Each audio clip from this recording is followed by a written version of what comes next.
Hello, my name is Mike Jarrett. I'm a programmer analyst at Population Data BC, a linkage agency at the University of British Columbia in Canada. Welcome to my IPDLN 2020 virtual presentation entitled, How Are Linkage Results Using PPRL Different? This project is a collaboration between Population Data BC here in Vancouver and the Centre for Data Linkage at Curtin University in Australia. The CDL has developed LinkSmart, a linkage application that can perform probabilistic linkages in clear text and PPRL linkages. PPRL is privacy preserving record linkage, and that just means that identifiers are encoded by the data providers before identifiers are transferred to the linkage agency. So that the linkage agency never has access to plain text identifiers. One of the main obstacles in PPRL is doing partial string matching. And I'll refer you to Rainer Schnell's 2009 work, Privacy Preserving Record Linkage Using Bloom Filters, for more detail on this. The upshot is that we can encode string identifiers like names as Bloom filters, which preserve the ability to make comparisons of similar strings, because similar strings will encode as similar Bloom filters without providing any information that can be used to recreate the original string. To evaluate this, we can use a dice coefficient, which compares the similarity score for two Bloom filters. And so a higher value of a dice coefficient implies more similar Bloom filter. So that's a number closer to 1, while a number closer to 0 implies a less similar score. So a dice coefficient can be used in a similar way to how we would use a Euro-Winkler comparison for clear text string comparisons.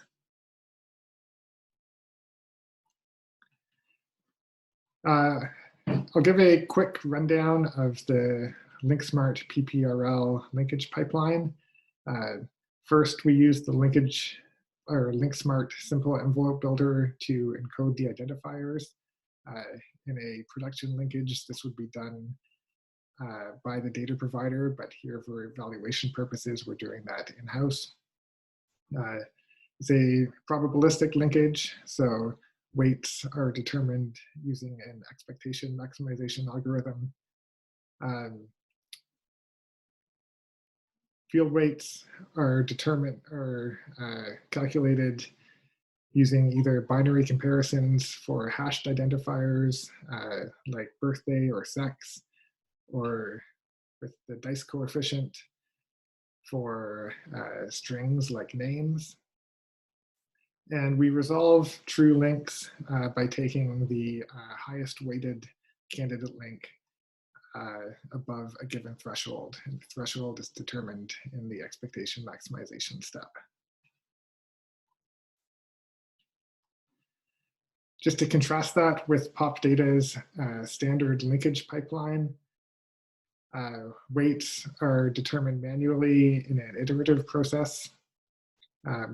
We use, to determine field weights, we use custom operators, and we do use Yarrow-Winkler for string comparisons.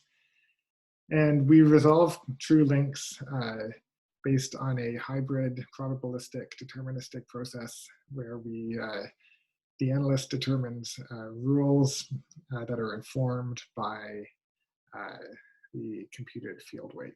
And there is a degree of manual review in this process. So in this project, we linked a sample linkage data set that is a regular production linkage at PopData to a population spine, which contains records for just about every person living in British Columbia. And we did this linkage both with PopData standard linkage method and the LinkSmart PPRL linkage. Just a note about these data sets is they both contain some of the standard linkage fields, as well as a personal health number, which is a nominally unique identifier for each person living in British Columbia. In our linkage data set, the PHN is missing in about a third of the records. And we found through some preliminary work that this had a huge effect on the quality of the PPRL linkage, as you would expect. And we found it useful to separate the records with and without a PHN and look at them separately to see how PPRL performs in on those different categories.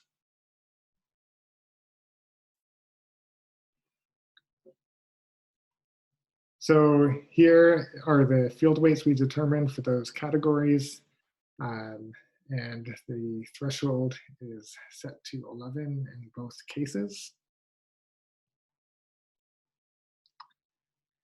And here are the results for the comparing the PPRL linkage to our standard PopData method.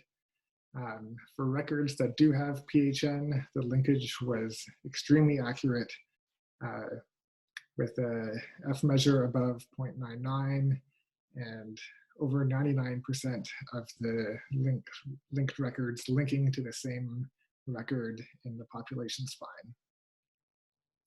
However, it's a different story for the records with no PHN. The precision is down to about 0.6. Although the recall stays high, that implies that we are accepting a number of false positive links while rejecting true positives. And only about 40% of the linked records link to the same record in the population spine in both cases.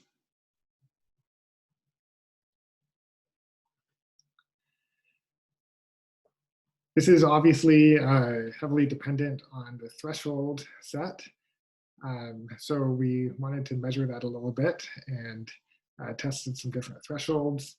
And we found, as expected, the linkage rate goes down as the threshold increases, while the precision goes up. And the recall goes down slightly. So you can imply from this graph that our threshold was set too low, and that by raising the threshold, we would get a better performing linkage when comparing the PPRL linkage to our standard linkage procedure. This is very useful knowledge, but it is also important to remember that we would not have this information available in an actual PPRL linkage because we will not be able to test this and compare it to a clear text linkage since we would not have access to those identifiers. So what can we take away from this? We know that well-identified data sets, so in our case, data sets with a PHN can be confidently linked with PPRL. More complex data sets must be well understood before moving to PPRL. So you should know if there are any heterogeneous aspects, like in our case, the records with and without PPRL. And you should have enough of a good model to know where to set your threshold before starting your linkage, since you cannot fix this retrospectively.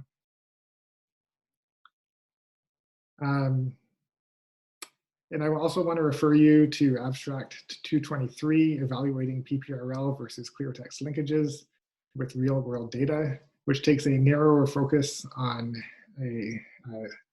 similar data sets and just evaluates strictly the LinkSmart clear linkage versus the LinkSmart PPRL. I want to thank all of our collaborators, both in Canada and in Australia. And thank you very much for tuning in to my virtual talk. Thank you very much.